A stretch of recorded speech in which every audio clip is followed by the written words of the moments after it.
All right, free radicals, welcome back. I'm Dave, and this is the Radical Independent. Thank you for watching.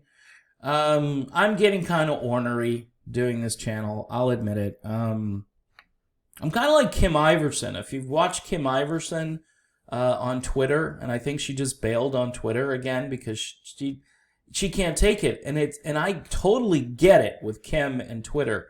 You go over there and you think you've got a view that's, fairly, I guess, mainstream, or you watch something with your own eyes and then you say something based on what you've just seen, and people say, yeah, this is a horrible take, you're a horrible person, you don't know what you're talking about, shut up, go away. Immediately, it's like an avalanche of hate and negativity. So it's when the other day she was on Twitter and she said, looks like I'm done with Twitter again, and this was right after an exchange where she just got hammered about something that she believed. Oh, she said the violence is predominantly coming from the left in this country and so forth. And again, I'm having debates with people, and it's lighthearted, but it's serious too. When they tell me, well, my experience on the ground is there's no destruction to property. Okay, so maybe I don't trust the news media, but where are they getting all this footage from that shows stuff burning? I mean, what happened around D.C., what's been happening in shopping areas, and I'm not a big fan of violence, and I don't think violence solves anything. I think violence makes people scared, and people aren't going to vote because they're going to be afraid to vote. People aren't going to do the things that they normally do. People aren't going to shop because they're afraid, and maybe we could do a little less shopping. Maybe that's probably a good thing. So anyway, all that to introduce this video. So Tulsi Gabbard has dropped her defamation lawsuit against Hillary Clinton. I covered this a little bit, but I wanted to go into more detail about it. Gabbard filed the $50 million lawsuit after Clinton said in October that one of the Democratic contenders... Now, here's where Tulsi wasn't going to win, because Hillary never put her name on it. Look, Hillary Clinton is a lawyer. I'm sure some of you remember the Rose Law Firm. She knows what she's doing in this regard. Don't actually say who it is, just, imply it's Gabbard. If the nesting doll fits, remember that remark from one of her aides? Really nasty stuff. Hillary obviously had a vendetta against Gabbard when she endorsed Sanders in 2016. Tulsi is smart. She knew she had an uphill battle. She wanted to bring attention to some of these more libertarian issues, which I think, again, if you're a libertarian person, you were gravitating hard toward Tulsi Gabbard. You were a little concerned about her economic platform because was it socialism? Was it more in line with like the Green Party? I don't know. See, Gabbard ran specifically on let's stop going to war with countries that don't attack us. That was kind of her thing. Let's not get involved in these conflicts within these countries, and let's bring resources back home. Totally made sense to me. And as a libertarian or as a progressive, those are fantastic things. In a court filing, Gabbard's lawyers dismissed the legal action. While they remain certain of the action's legal merit, they are just as certain that this new COVID and post-COVID world require them to focus their time and attention on other priorities, including defeating Donald Trump in 2020, rather than righting the wrongs here. Here's the thing. Two things, okay? They weren't going to win this, and it's a waste of time. But here's the key. Gabbard has smartly decided that Trump really is the boogeyman, that this is no longer just systemic. This is real. This is a guy who is becoming a little unhinged, more so. I know with Donald Trump, you're thinking to yourself, well, he's always been unhinged. But he's been calculating in his unhingedness until now. Now he's completely losing his mind.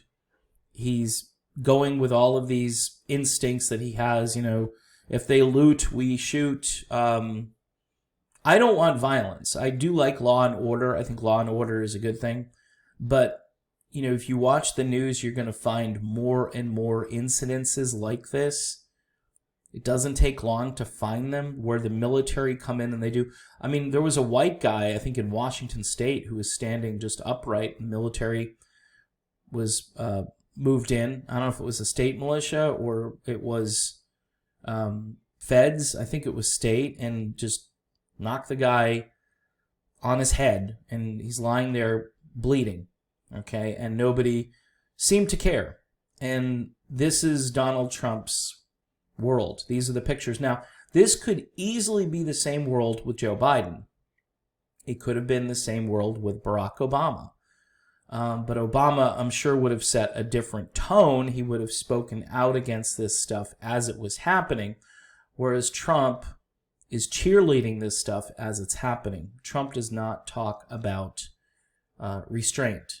That's not his shtick. He thinks that everybody's going to just come to his side because he's the law and order president. And, well, depends what kind of law you're talking about here. You're talking about martial law. You're talking about just taking over state institutions. By the way, it's a constitutional violation. For those of you who are more libertarian candidate Jo Jorgensen, which you have to kind of dig to find anything about Joe. You have to really look out there. And again, this is the trouble with the whole third-party movement, is that third parties don't get any airtime. They don't get any traction.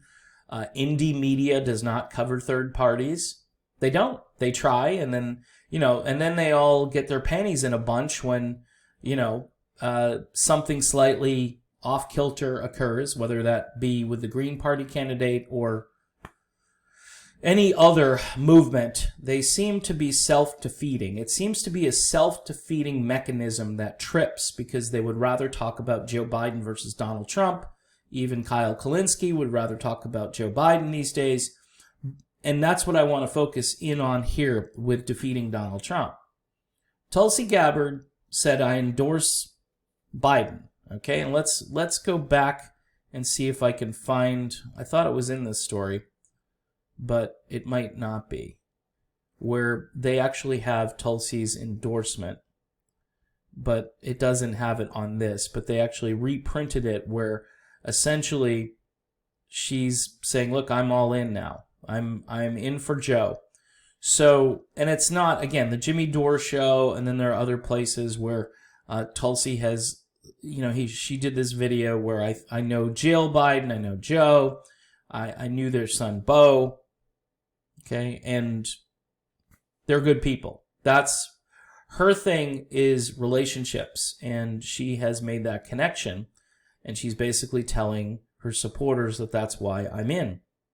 And then she's seeing the insanity of Trump. Again, I've stated on this channel before, I don't think a significant difference in domestic or foreign policy will occur if Joe Biden is elected. This is about psychology at this point. There are Americans who are suffering from... Now, the Trump derangement syndrome stuff has now kind of morphed into more like the Trump, we have to remove him immediately from the White House syndrome, which, maybe was a thing when the resistance, so-called resistance movement started, but now you're getting Republican, neoconservative Republicans who have had it with Trump, who were kind of waiting for something to kind of trigger this. I've heard George W. Bush and others are going to start basically campaigning for Joe Biden. Lisa Murkowski from Alaska, she's completely fed up with Donald Trump and has been for quite some time. She's very neoconservative. She is the worst kind of senator because she has no backbone. But enough of these Republican neocons are going to peel off, and they're going to go with Biden. So Tulsi joins a chorus, not for the same reasons, but she will be joining a larger chorus. And hear me out. I'm not saying I like this. I'm just saying this is your political reality. A chorus of voices that say, look, this crazy Donald Trump experiment, we understand why it happened, but it's over.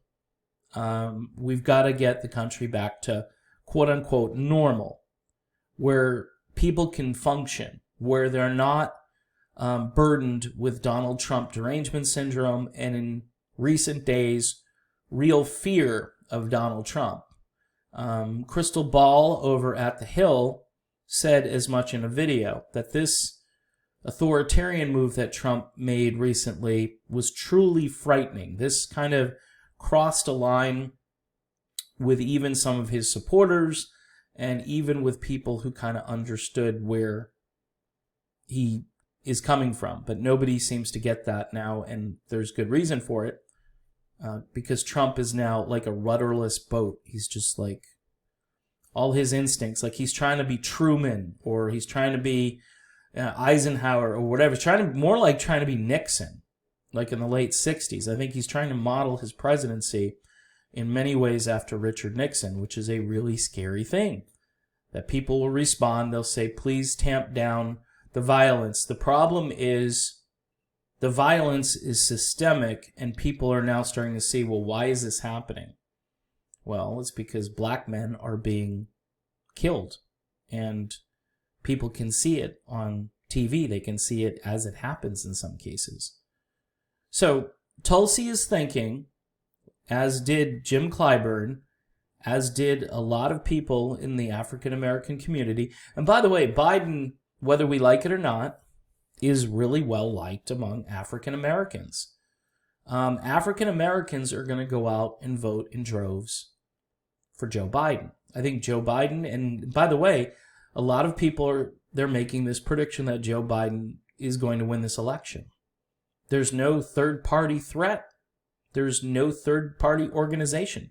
Progressives, they care about issues, but guess what? Progressives are going to start to fold in, and they're going to start to be, they've been sheepdogged or sheep-herded, whatever the terminology is, and they're going to, and people, as this thing gets closer, people are going to say, look, the guy can barely get through a sentence.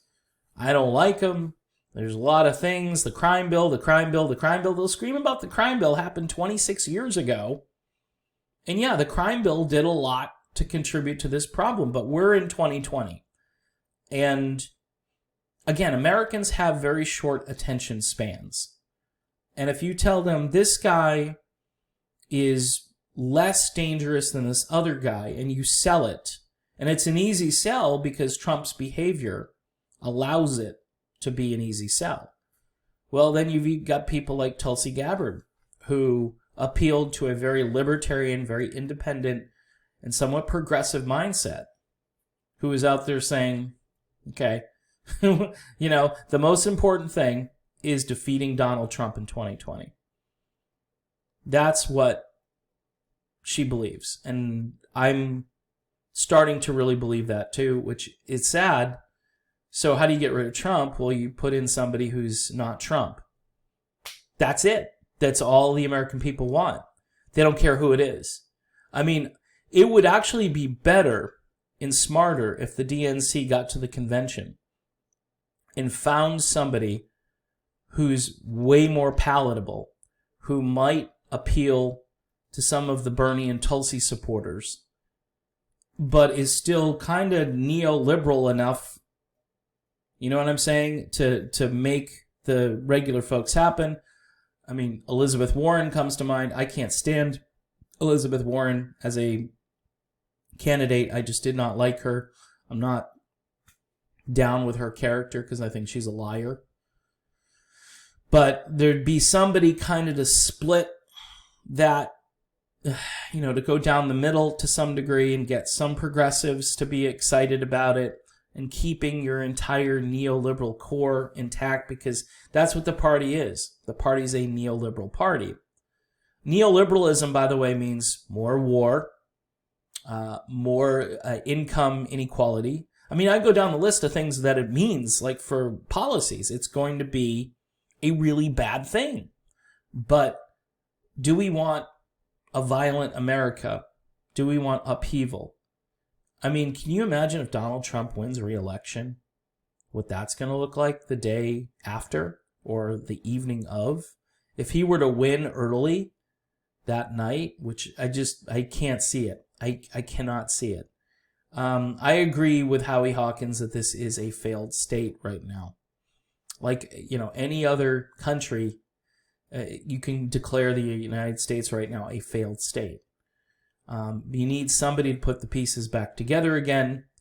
And I'm not, in my heart, I know this is all wrong, that we should have had an idealistic candidate like Tulsi, like Bernie, like the early version of Andrew Yang before he sold his soul, okay, and started touting and telling people and sheep herding for Biden. And I'm not sheep herding for Biden, by the way. I'm just stating a political reality.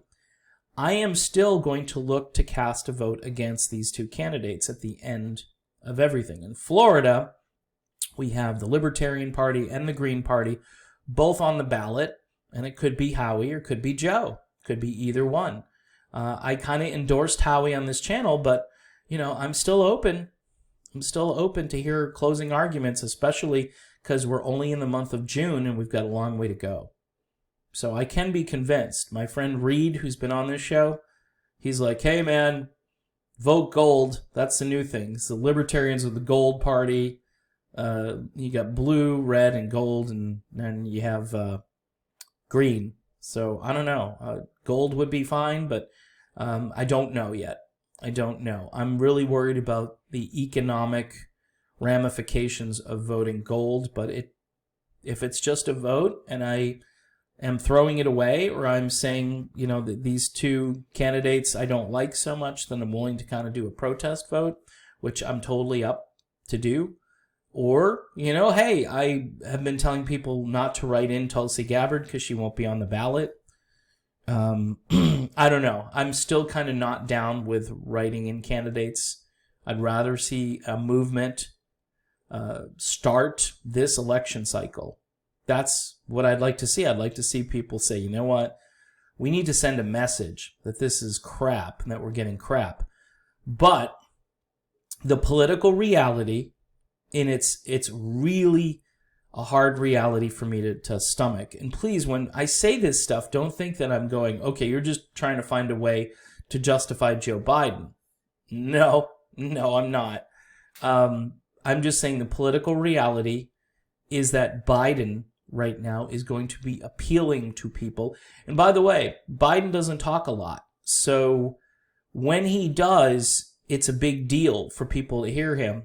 And obviously he doesn't talk a lot because he's probably going to say something that's going to get him in trouble, like when he went on the Breakfast Club. But people are willing to forgive him quickly when they see Donald Trump bloviating about something that I don't even think Trump knows. Like, they give Trump a script. I don't even think he knows what he's reading sometimes. I don't even think he understands the subject matter. And that's sad that we were willing to take that kind of chance on that. So people are going to just kind of, okay, Joe Biden, yep, line me up. Don't think he's the greatest candidate in the world. And I'm worried about his health. I'm worried at a lot of things about him. But hey, he's better than Trump. And that's the argument. And that's the argument Tulsi Gabbard made. He has his issues, but he's better than Trump. All right, I'm done. Thanks for watching. If you can subscribe, it would be great, so I don't hemorrhage subscribers still. I know my channel isn't in, your list of things to do, but if you could just stay subscribed to the channel, it would help me. And of course, if you're a fan of the channel and you want to help keep this channel going, one-time PayPal donations, and I'll try to put the email in the description box this time around, davidjspuria@gmx.com. and we'll talk soon.